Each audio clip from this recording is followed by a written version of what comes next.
자, 오늘 하는 주제는 기술 통계 분석입니다. 자, 우리 다시 한번 정리를 해볼게요. 지난주에 배웠던 거 다시 한번 정리해 봅시다. 자, 통계는 세 가지 절차를 거친다 그랬죠. 자, 첫 번째 스텝이 뭐였죠? 지난 시간에 배웠던 게 자료 수집하는데 그걸 뭐라 그랬죠? 표본 추출. 자, 표본을 추출해서 데이터를 뽑았으면 그 다음에는 그걸 가지고 뭘 한다 그랬죠? 요약, 정리한다. 자, 오늘 하는 내용이 그 요약 정리하는 통계 분석 방법. 그래서 그거를 우리가 용어를 정리할 때 기술 통계 분석이다. 이렇게 얘기를 했죠. 요약 정리한 걸 가지고 그 다음에 마지막 단계로 내려가는 게 추리한다. 그죠? 추론한다. 그래서 추리 통계학. 자, 왜 추리 통계학을 하는지를 지난 시간에 배웠어요. 표본, 중요한 거는 표본이다. 자, 다시 한번 정리를 해볼까요? 우리 용어들을 좀 배웠으니까. 자, 우리가 통계에서 확률을 가지고 통계 분석을 배우는 목적이 있다 그랬죠?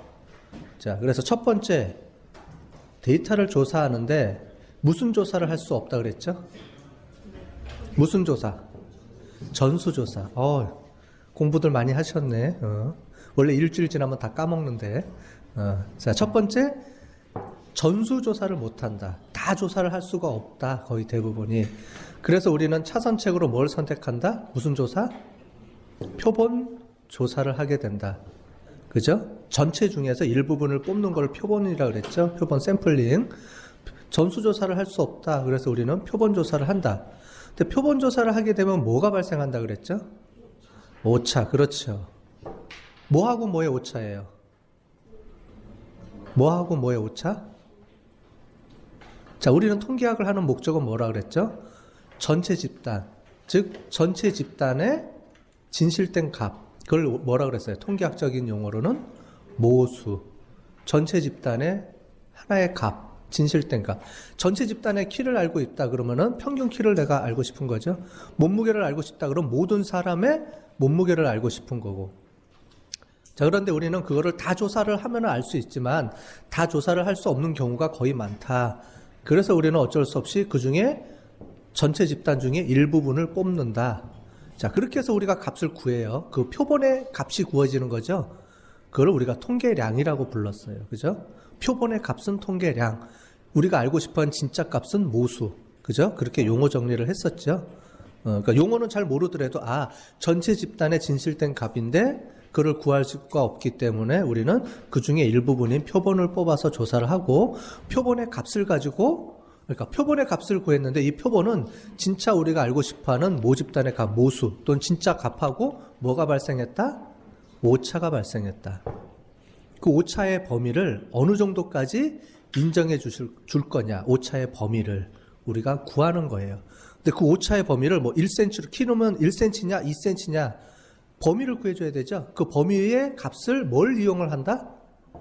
확률을 이용한다. 아직 확률은 우리가 정확하게 안 배웠기 때문에 나중에 배울 거예요. 다음 주가 이제 확률에 대한 개념입니다. 그래서 확률을 이용을 해서 그 오차 범위가 어느 정도 될지를 우리가 예측하게 된다. 이게 추리 통계학이라고 그랬죠. 그래서 통계학에서 확률과 통계가 항상 같이 붙어 다니는 이유를 지금 배운 내용으로 설명을 했습니다. 그죠? 다시 한번 정리를 하면은 우리는 모집단을 조사해서 모수를 찾아야 되는데 모집단을 다 조사를 할 수 없다. 따라서 우리는 그 중에 일부분인 표본을 가지고 조사를 할 수밖에 없다. 그 표본을 조사하게 되면 표본의 통계량은 우리가 구한 모집단의 값하고 일정한 오차가 존재하게 된다. 이 오차를 어느 정도까지를 우리가 정해서 모집단의 값을 예측할 수 있는지를 구해야 되는데 그때 이용하는 게 확률을 가지고 이용을 한다. 이게 지난 시간에 배웠던 큰 핵심 내용이었어요. 자, 오늘은 표본을 구했으면 이 표본을 가지고 어떻게 데이터를 정리하는지에 대한 차원이 있습니다. 자, 데이터에 대한 얘기도 했었죠. 데이터는 크게 두 가지 종류가 있다고 그랬습니다. 그것만 결정하라 그랬죠. 두 가지가 또 두 개, 네 개로 쪼개지지만 그거 말고 우리는 두 가지만 이해하면 된다고 그랬어요. 무슨적 자료, 뭐라 그랬죠? 하나는 양적 자료, 다른 하나는 질적 자료. 차이점은 양쪽 자료는 그 값을 가지고 우리가 구하는 거고요. 그렇죠. 수치가 나오는 거고요. 질적 자료는 수치가 아니고 구분을 할 수 있는 거죠. 대표적인 게 성별, 남자냐 여자냐 이렇게 우리가 구분을 짓는 그런 잣대를, 그런 값을 갖고 있는 변수를 또는 그런 값을 갖고 있는 자료를 우리가 질적 자료 또는 카테고리컬한 자료, 명목 자료 이렇게 다양하게 부릅니다.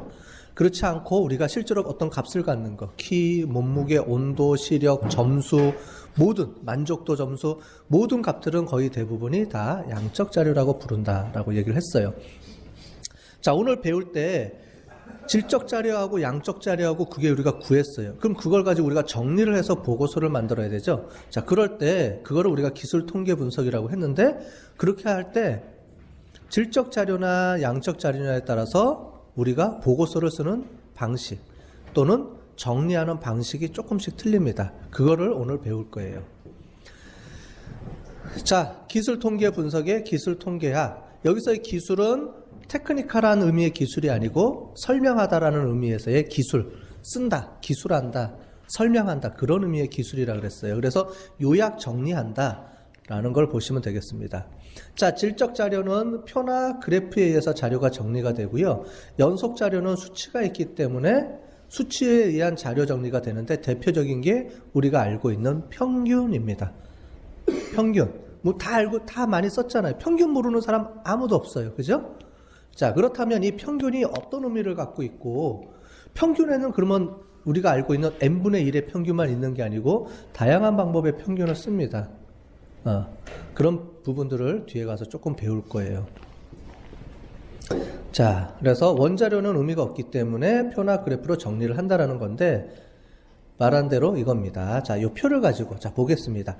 자, 아까 전에 데이터 자료는 두 가지 종류로 나눈다고 그랬죠. 질적 자료하고 양적 자료입니다. 양적 자료는 그러면 자 어떻게 되느냐? 먼저 질적 자료는 주요 요약 방법이 도표에 의해서 정리가 됩니다. 표로 정리가 되죠. 그 다음에 연속 자료는 뭐에 의해서 정리가 돼요? 수치에 의해서. 자, 이 얘기가 이게 평균에 대한 얘기입니다. 자, 두 번째로 보시면 그래서 자료 정리하는 방법, 도표로 정리가 되는데, 표로 정리라는 말이에요. 표라는 말입니다. 그 표를 우리가 무슨 말로 부르냐면은 도수 분포표. 도수라는 말은 수학적인 용어인데, 도수는 개수를 얘기해요. 하나, 둘, 세 명, 뭐 이렇게. 자, 도수 분포표고요. 분할표라는 게 있습니다. 분할표. 엑셀 배워보신 분들은 여러분들 피벗 테이블 있죠? 피벗 테이블에 보면은 가로, 세로로 항목이 두 개로 나눠서 쪼개서 정리가 되죠? 자, 그런 식으로 우리가 하는 거를 분할표라고 합니다. 그건 나중에 다시 다 배울 거예요. 자, 그래프로는 막대도표라는 걸 있어요. 막대도표, 그 다음에 원도표, 이런 걸 가지고 우리가 데이터를 정리가 하는 거고요. 자, 연속 자료는 수치인데 산술평균 뭐 이런 값들을 이용을 합니다. 자, 그 다음에 연속 자료에는 그래프를 뭘 그리냐면 히스토그램이라는 걸 이용해서 그려요. 자, 그러면은 막대 그래프하고 히스토그램하고는 차이가 조금 있어요. 근데 모양은 거의 99% 일치합니다. 근데 조금 틀려요. 근데 그 조금 틀린 게 어떤 의미를 갖고 있습니다. 어쨌든 히스토그램이라는 게 있고요. 박스 플롯이라고 부르는 상자 도표, 그 다음에 타임 시리즈, 시계열 도표, 그 다음에 산점도, 스캐터 플롯, 산점도라는 거를, 이런 걸 이용해서 연속 자료는 됩니다. 자, 그러면 이 표를 알고 있으면 우리가 뭘 하면 돼요? 데이터가 딱 돼 있다. 엑셀에 정리가 돼 있다. 요 항목은 이게 질적 변수야, 연속 변수야? 우리가 이제 구분할 수 있겠죠? 값이 남자, 여자, 남자, 여자. 또는 값이 A, B, A, B, O. 이렇게 돼 있으면, 아, 얘는 질적 변수구나. 자, 그러면은 도표로 정리해야 되겠네? 그 다음에 그래프는 막대도표나 원도표로 정리해야 되겠네? 이렇게 우리가 판단을 하고 들어가서 정리하면 되죠. 자, 그런데 그러면 키는 평균을 연속 변수니까 수치로 정리를 해야 되겠네. 그러면 평균 또는 분산 뒤에 나오겠지만 그런 걸 갖고 정리해야 되겠구나. 그 다음에 그래프로 그릴 때는 그러면 이거는 박스 플롯이냐 히스토그램이냐 아니면 산점도로 가야 되느냐, 이제 그런 부분을 결정을 해야죠. 이 부분은 나중에 뒤에 좀 더 보도록 하겠습니다. 자, 먼저 질적 자료. 질적 자료는 도수 분포표, 영어로는 프리퀀시 테이블이라고 부르는 거죠. 프리퀀시라는 게 개수입니다. 숫자. 도수, 뭐 개수 이렇게 부르죠. 그걸로 이제 정리가 되는 거죠. 그래서 계급으로 보통 질적 자료이기 때문에 카테고리로 나눠져 있죠. 성별 그러면 남자 몇 명, 여자 몇 명 이런 식의 자료가 돼 있다는 거죠. 그래서 이렇게 돼 있습니다. 자, 학점입니다. 학점을 우리가 A, B, C, D, E로 이렇게 구분을 했습니다. 자, 아직 점수로는 표현이 안 된 거죠. 그래서 A, B, C, D 이렇게 나눴을 때 어떻게 정리를 해요? 이런 자료가 나오면 또는 남자, 남남, 여여, 남남, 여여, 남남 이렇게 되겠죠. 이렇게 이걸 원자료라고 부르고 이런 데이터가 있으면 이렇게 정리를 하죠. 뭐 이거 모르는 사람 없어요. 그죠? 다 알죠? 자, 이렇게 표로 그래서 A 학점은 몇 명이다, B 학점은 몇 명이다 이렇게 표로 정리하죠.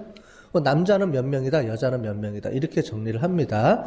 그 다음에 그거를 그래프로 그릴 때는 이렇게 막대 그래프라는 걸 이용해서 A 몇 명 이렇게 쭉 그립니다. 됐죠? 이렇게 정리한다. 자, 이렇게 원도표로도 정리가 되죠? 가장 많이 쓰이는 방법입니다. 자, 어려운 거 없어요. 그냥 그게 끝입니다. 네? 끝이에요. 그렇게 정리한다라는 거 배웠으니까 끝. 자, 그 다음에 분할표입니다. 분할표는 질적 변수가 몇 개일 때요? 2개일 때 쓴다는 거죠. 자, 성별, 남자, 여자. 그러면 혈액형은? 남자는 A형이 몇 명이고 B형이 몇 명. 이렇게 우리가 구분할 수가 있겠죠? 그런 것처럼 질적 변수가 하나, 질적 변수가 2개일 때. 자, 우리가 어떤 실험을 할 때, 대조군, 처리군이라는 게 있는데, 대조군은 실험을 안 한 사람들을 얘기하고요. 처리군은 실험한 그룹을 얘기합니다. 어떤 실험 대상이 되는 그룹. 그렇게 해서 나눴을 때, 또는 그렇게 했을 때 생존한 사람, 사망한 사람, 이렇게 나눴을 때, 뭐, 이런 걸 가지고 이 두 가지로 우리가 조율을 하게 되면, 대조군이면서 생존한 사람, 이렇게 나누죠? 많이 봤죠, 이 표? 이 표를 많이 봤는데, 이거를 이원 분할표라고 합니다. 이렇게. 근데 용어는 여러분들이 잘 모르셔도 돼요. 이게 용어는 기본적으로 이런 학문을 하는 사람들이 무슨 뭐 이렇게 이름을 붙여놓은 거기 때문에 또 이런 거 많이 봤죠. 요거를 엑셀에서는 피벗 테이블이라고 부르죠. 피벗 테이블 형식으로 뿌려지는 겁니다. 자, 이렇게 나눠진다. 이렇게 보시면 될 것 같아요. 어려운 거 없어요. 여러분 우리가 다 쓰고 있는 겁니다. 쓰고 있는 거를 제가 통계학에서는 이게 이런 의미에서 학문적으로 구분이 되고 정리가 되는 겁니다. 라고 설명을 해드리는 거예요. 자, 이 분할표는 이렇게 정리가 되죠. 그래서 나눠서 각각의 항목을 이렇게 나눠주고 X축하고 항상 범례가 이렇게 존재해서 이런 식의 그림을 그려집니다. 이렇게 보는 거고요. 자, 지금 뒤에 보시는 내용은 제가 다른 이제 기업체에서 했던 내용, 했던 사례를 가지고 잠깐 보여드리는 겁니다. 그러니까 여러분들이 통계학 하면 되게 어렵게 생각하죠. 막 복잡하고 확률이 들어가고 이런 게 있어야지만 뭐 대단한 분석처럼 보고가 되는데, 제가 이거는 실제로 우리나라 이제 굴지의 기업을 이렇게 그러니까 단순하게 기술 통계학만 가지고서도 정리해서 보고했던 사례가 있어요. 그거를 잠깐 보여드리는 거고, 이런 식으로 우리가 정리해서 보고서를 써진다 이렇게 이해를 하시면 되겠어요. 우리가 배웠던 것처럼 이게 도수분포표라는 거죠. 도수분포표로 이렇게 정리해서 항상 빈도수하고 퍼센테이지를 이렇게 같이 넣어주죠. 이런 모양으로 이제 정리가 돼서 보고서를 쓰게 됩니다. 그 다음에 이런 식의 도표를 그려가지고 정리되고요. 요렇게. 그러니까 항상 세로 막대 그래프만 있는 게 아니고, 이거 다 엑셀로 작업한 거예요, 제가. 엑셀로 작업한 겁니다. 자, 여기 보면은 가로로 하는 경우도 있죠. 그죠? 이런 식으로 어떨 때는 세로가 보기 좋은 게 있고 어떨 때는 가로가 보기 좋은 거 있고, 이런 거는 뭐예요? 세로 가로로 할 때는 순위별로 정리될 때 제일 높은 거부터 해서 낮은 레벨별로 이렇게 쭉 정리돼서 정렬해서 보고할 때는 이렇게 가로가 쭉 되는 게 눈에 확 들어오죠. 그러니까 이런 거를 이제 기술적으로 배우는 겁니다.